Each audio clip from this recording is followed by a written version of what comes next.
Happy Place Home Studios.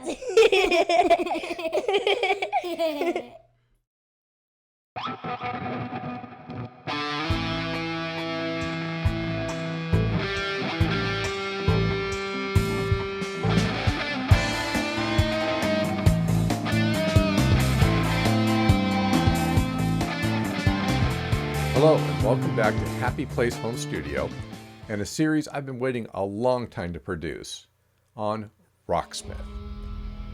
Rocksmith is a program that's been out for a long time, but it is still a great way to be able to play, practice, jam, and learn guitar or bass and on your own timeline. Rocksmith is a program that's always ready to go when you're ready to go. You know, we talk about 10,000 hours is a popular number that's used to determine how long does it take to become a master of something, like playing a guitar. And I'm sure that that has a lot of merit, that's probably accurate. So how do you get 10,000 hours without going back and being able to start when you were 6 again? Well, Rocksmith is a great answer to that question because it is a program that not only allows you to play along with and cover thousands of songs in many, many genres, but also is a great learning tool. And it has some features and capabilities that I'm going to review in this series that really make it easy to learn technique and actual songs themselves. If you play in a cover band, I can't think of a better way for you to be able to learn the songs that you need to be able to play night in and night out and do it quickly. There'll be many chapters in this series, as I usually do, and we're going to cover everything from how Rocksmith works to how the different components of Rocksmith work. We're going to talk about the user community and some tremendous websites that are out there with user-created content. We'll talk about the different platforms that Rocksmith runs on, which is primarily PCs, Mac, and Microsoft, as well as Xbox 360 and PS3s. And we'll talk about what you can get from the user community besides great advice, which is a library, a vast library of thousands and thousands of songs that users have actually created in the Rocksmith format so that you can play them in Rocksmith. I love learning, practicing, and jamming with Rocksmith, and I actually spend quite a few hours a week doing it. I play the guitar and the bass, but I've chipped away at the 10,000 hours it takes for mastery the most with my bass. I've got over 16,000 songs loaded into Rocksmith, both songs that I purchased through Steam, but also I've got a good friend who just spends a lot of time downloading user-created content from customsforge.com. So I have a huge variety and library of material I can work with. By far, Rocksmith is the best learning tool I've ever encountered for not only being able to practice, but even having an alternative way to read music. Like most of you, I prefer to play, practice, and jam with my friends. But we can't always get together, and Rocksmith is always ready to go. And with a library of thousands of songs, there's no end to the practice that you can get. But there are many other tools in Rocksmith that will make a big difference in your ability to play and enjoy music. And I'm looking forward to showing you those as well.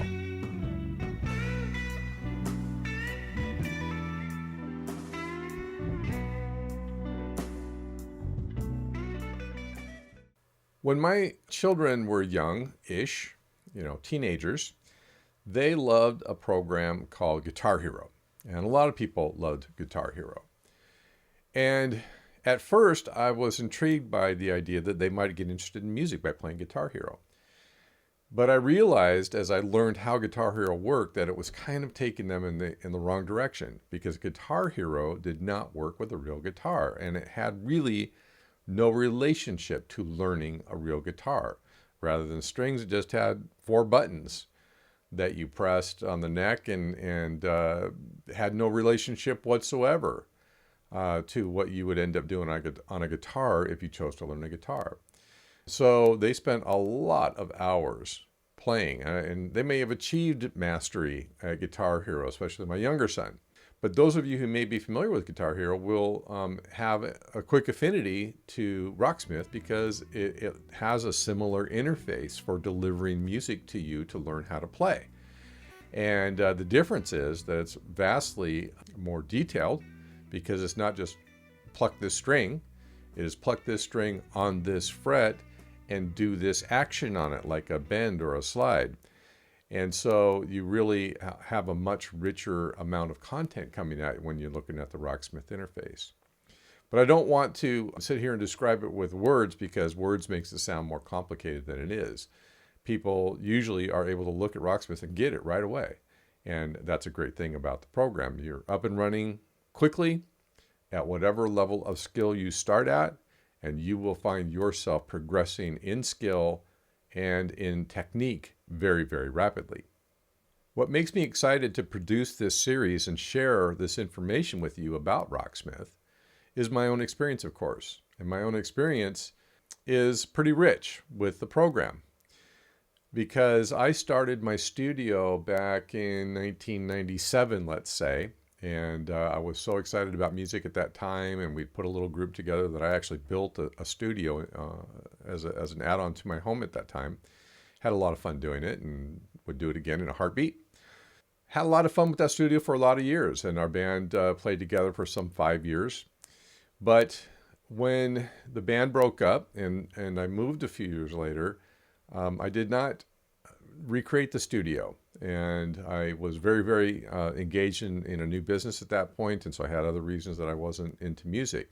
I didn't know if I'd ever play again, and I actually sold off some of my studio gear and that type of thing, and I think I was heading down a direction where I wasn't going to continue to be as engaged in music and have that home studio that I had built.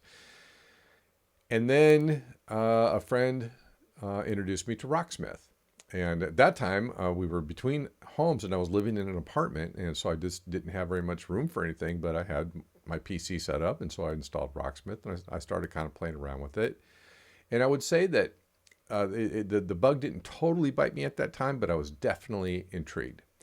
And when we got our new home, I did recreate my studio and started playing with some friends who were actually jamming together on Rocksmith. And we found that we could do that. So now we had this huge library of thousands of songs, and I was playing bass, and they were playing, one of them was playing lead guitar, and the other one playing, rhythm guitar.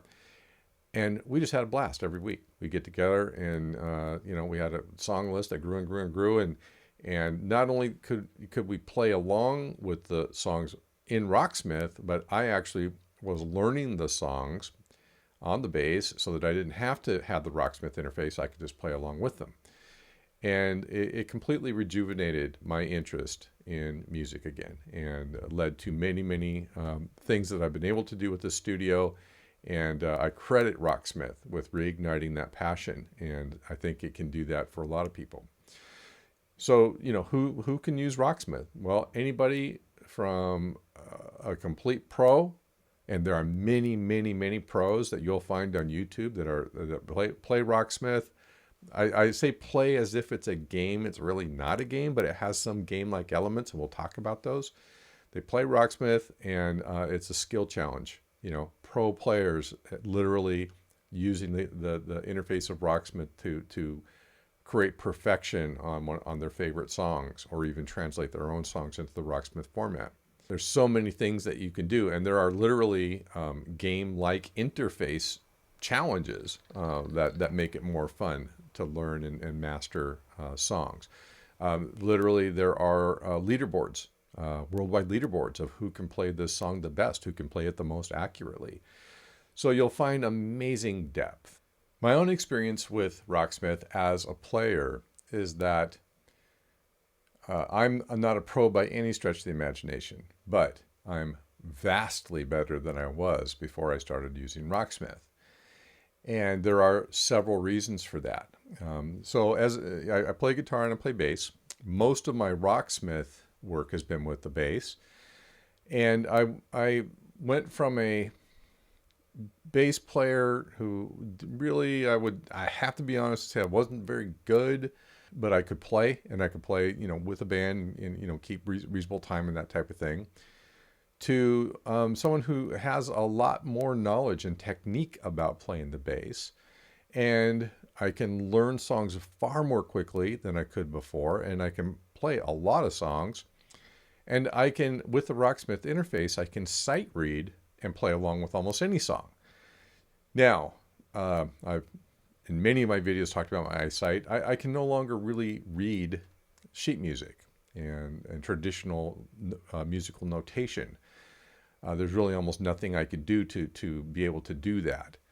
Even trying to throw it up on a big screen just would not work. It's not. I can't make it big enough and see enough of the music for that to be a useful interface. But with Rocksmith's interface, which remembers like Guitar Hero, I can literally sight read the music if I stand close enough to a big screen, which I can do in my studio. I've gone from not a very good bass player that didn't know very many songs and took a long time to learn a song, to a much better bass player that can sight read music and can learn new songs very, very quickly if I'm covering some songs, for example. I have a lot more confidence as a bass player and as a guitar player as well. Although I've focused on regular guitar less than I have focused on the bass. So my personal experience with Rocksmith as a teaching tool, as a learning tool, and a way to learn new music has been awesome. I just can't imagine a better way to do it. And so I really want to be out there with that message to you through this series and to show you all the ways that you can get far more out of Rocksmith than you ever might have thought. So to talk just a little bit about the origins of Rocksmith, Rocksmith was originally developed by Ubisoft and was released in 2011 and 2012 for the Xbox 360, PS3, and then the Windows PC. Mac version came along later. In 2014, Rocksmith 2014 was released and had a lot of fantastic updates and upgrades, and that's really the version that we're all looking at today. So Rocksmith is not a new program. It's been around for about 10 years. The 2014 version, which is a major upgrade, is going to be coming up on its 10th anniversary here within the next couple of years as well. So it's a mature program. It's not still actively developed on. Ubisoft has talked about a new game that's coming out. And by the way, this is a program developed by a game developer. It is called a game. I really honestly have a hard time thinking of it as a game because I think it's a very, very powerful learning platform as much as it is any kind of game. And when you think of it as a way to read music, then, really it's just an alternate way to read and learn music. So interesting that because it's put out by a game developer, it's called a game. So we'll call it a game. But I think you'll find that it's much more powerful than any game. It is still sold, and for all those platforms, it is available on Steam for Mac and PC. And there is a community site that's very powerful and popular called customsforge.com. Customsforge, all one word, .com. And you'll find a ton of content and community on that site. So that's something that we'll devote an entire chapter of this series to, is talking about Customs Forge, because it is such a great place to get so much more content. The content that is played through the game engine is an extremely important part of what makes the world go round for Rocksmith. And there's two sources of that content. One is the marketplace of your platform. And for PCs and Macs, that is Steam primarily, but there's also then a much larger library of user-created content on Customs Forge. So just to talk about the content a little bit, what is the content? Well, the content is an original, a song, recording of a song, and then the scripting that takes that song, breaks it down so that it can be run through the Rocksmith interface. There's a tremendous amount of skill that goes into creating that content so that it's accurate and easy to play and well-defined and works properly with the interface. So there's a tremendous range of creators, of authors of the content out there, especially in the user community. Some are really awesome and it's accurate, right on the money. When you play that instrument, you're playing it the way it was played on the original recording, and some are not so good. There's commercially available content, as I mentioned, through the marketplaces where you actually pay for the songs, and it's not expensive, but it's definitely not free. You know, music's kind of free these days, right? You can still buy it, but there's an awful lot available that's free. This is not free, but the user-created content on Customs Forge is typically free. Now, I mentioned there are pro guitarists, and one of them is a guy called Riff Repeater, and he's out there with a website, and he makes his own versions of songs, and I think those are sometimes available commercially as well. So that's something that we'll explore through this series. There's tons of content available for Rocksmith. Now, if you didn't have music content, if you didn't have song content, it comes with some songs, but you really would not have nearly the functionality of the program as you do, because there is so much of this extended content available to you. Now, there are other parts of Rocksmith that we'll delve into that goes from session mode, where you can create your own little band and just jam with that little band, whichever guitar or whichever guitar interface you want to play. Add a drum, add a keyboard, add a bass, etc. And that's a great mode. They have lessons built into Rocksmith, which are terrific as well. And based on your performance of given songs, it will actually suggest lessons to help you improve on that particular song. So many of these things that we are going to explore. It's time to roll up our sleeves and take a quick look, an introductory look, at some of the major components of Rocksmith that you'll spend most of your time in. The Learn a Song mode, the Session mode, and the Lesson mode. Now, each of these things has a great deal of depth, and we'll cover them more in future chapters, but we just want to go through a quick overview. If you're like me, you're going to spend most of your time in Learn a Song mode, which is not only a great way to learn songs and be able to really slow them down and reduce the difficulty so you can pick up momentum and learn the whole song, but also it's just a great way to jam over your favorite songs.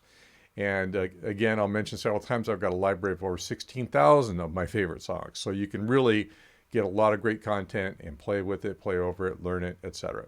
So let's jump in and start by taking a look at the Learn a Song mode of Rocksmith.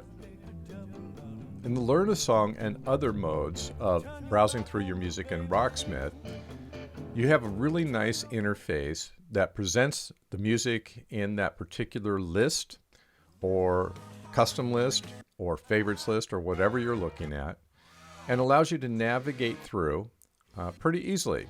So in this case, I've got over 16,000 songs, so it's important to be able to search for what I want.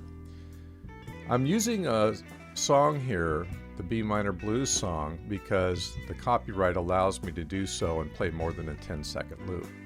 When you go into the Learn a Song interface for a song, it presents quite a bit of information, including what instrument you're playing, and even some suggested lessons based on your previous play of this song. I played this song a lot, so I've got some lessons that have been suggested that I have not taken yet. If I'd taken them, they'd be checked off. If it's the first song you're playing in your session, or if it's in a different tuning than the last song you played, you'll be presented with the tuner interface, which is awesome because it's very, very easy to tune your instrument. And in some cases, you may be E standard as I am here, but the record may have been recorded at a slightly different speed, so you have to tune slightly differently. And Rocksmith takes all of that into account and allows you to very easily tune for the song that you're about to play.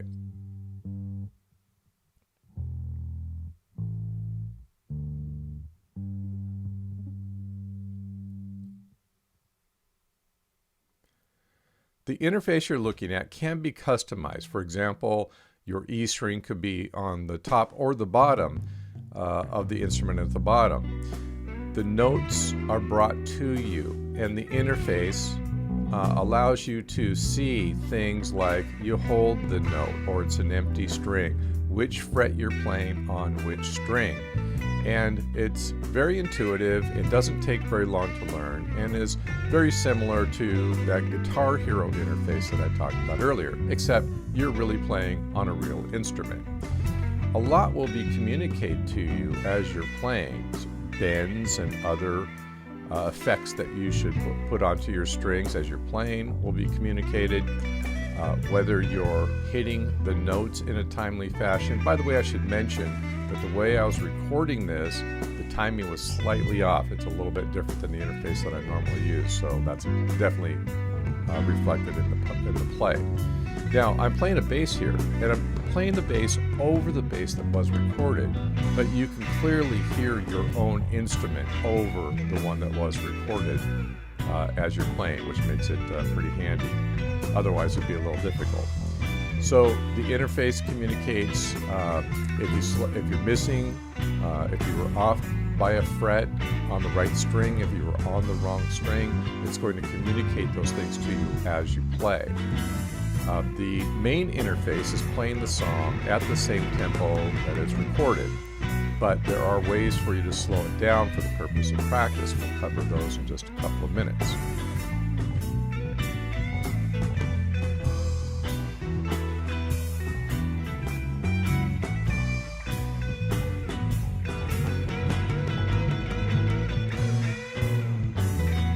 Okay, I kind of blew it in that sequence, at least I'm going to say I did, for the purpose of instruction, and I really want to practice that section.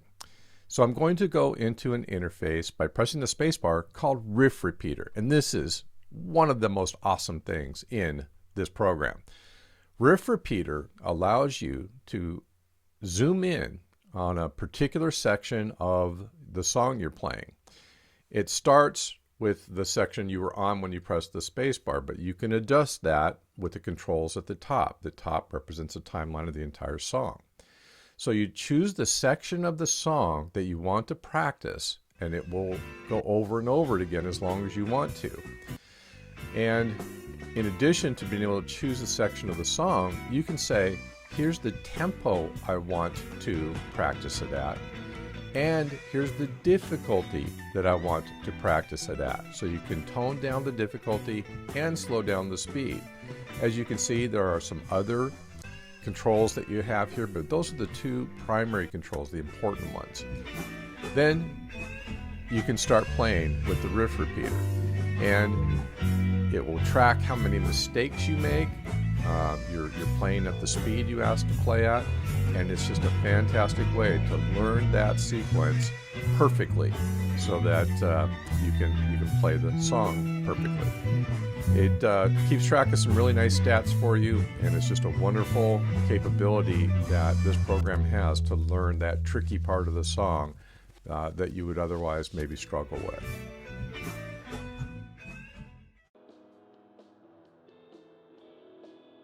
One of the coolest things in Rocksmith is what is called the session mode. In session mode, you can jam with a artificially intelligence-generated band, and you can control that band and what you play. In this case, I'm going to switch from my bass to lead guitar to demonstrate for you a little bit of how session mode works. We'll access session mode, and you are immediately shown your band. And this is a default band, but you can create custom bands, you can customize the instruments and everything about the band, including how many instruments are being played. And that's very, very easy to do. Over on the right, you'll notice there are missions, and these missions will help you learn how session mode works. There's actually a lot to it, and what you can do is control everything about how the band's going to play from the root chord that you're going to use. In this case, I'm going to go to an A at some point here. Which scale you're going to be playing in, and this is a great way for a guitarist to learn their scales. How complex you want the scale play to be, and there are many settings. The simple one I'm going to use here is 12 bar, and I'm going to pair that up with the blues scale. And you can control tempo, something they call groove. You just have many settings to control how your band is going to play with you. Now, you're the driver of the band. And so as we start, we'll take a look at the playing interface. The first thing you notice is you've got your blues scale down at the bottom of the screen. And the color coding does a lot. I'm not going to explain all of it in this quick introduction. As we begin the jam, watch the line on either side of the A chord in the center. They'll show you through its interface that you'll learn over time how coordinated you are with the band. I'll start the jam by playing a note on the guitar, and how hard I play it will kind of drive how the band is going to kick in and join me. But you'll notice that the band gracefully does so. Now, as we start playing together, watch the top of the screen because you'll see graphs appear. One graph is charting the band's level, and the other is charting what I'm playing, how hard or soft I'm playing it. Here we go.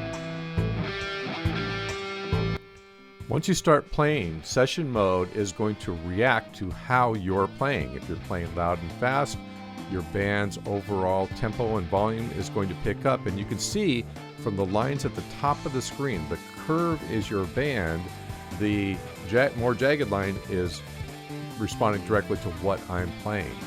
So if you quiet down, slow down, or stop playing, your band is going to do the exact same thing.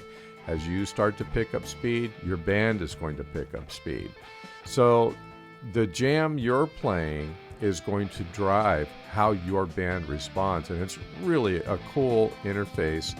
And again, generated by artificial intelligence, which the group that developed this just did an incredible job with it.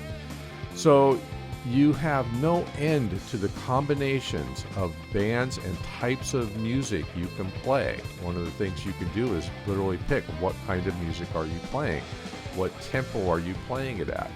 And from a practice standpoint, from a learning scales standpoint, because you literally have many modes that the scales at the bottom will appear to show you from pentatonic to ionic to whatever you're playing, what the scale is. It will even have a mode that allows you to move up and down the neck of the guitar and play the same scales in different places. Just an amazing, incredible learning tool. And of course, just being able to jam with the band for as long as you want is a lot of fun. And you can even record your session, as I recorded this one right here. It's just one of the almost not unsung, but not front of audience capabilities that Rocksmith has.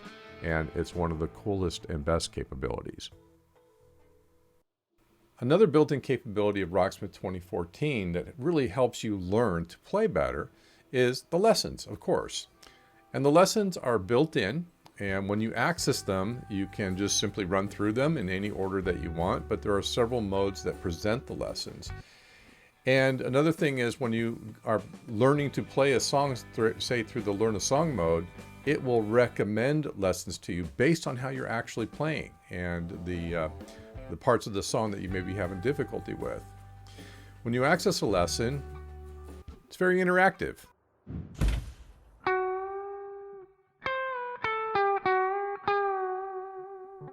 Okay, one of the most typical guitar sounding things you can do is bending the strings. Bending the string makes the notes pitch higher. The more you bend, the higher it goes. For now, let's just do a little one, what's called a half step. Then they mix what they're showing you with the actual interface of Rocksmith to teach you how to play what they've just taught you and to measure how well you're doing it and to allow you to do it again and again, just like in the Learn a Song mode. Lessons are terrific, and they really do make a big difference in how well you're playing.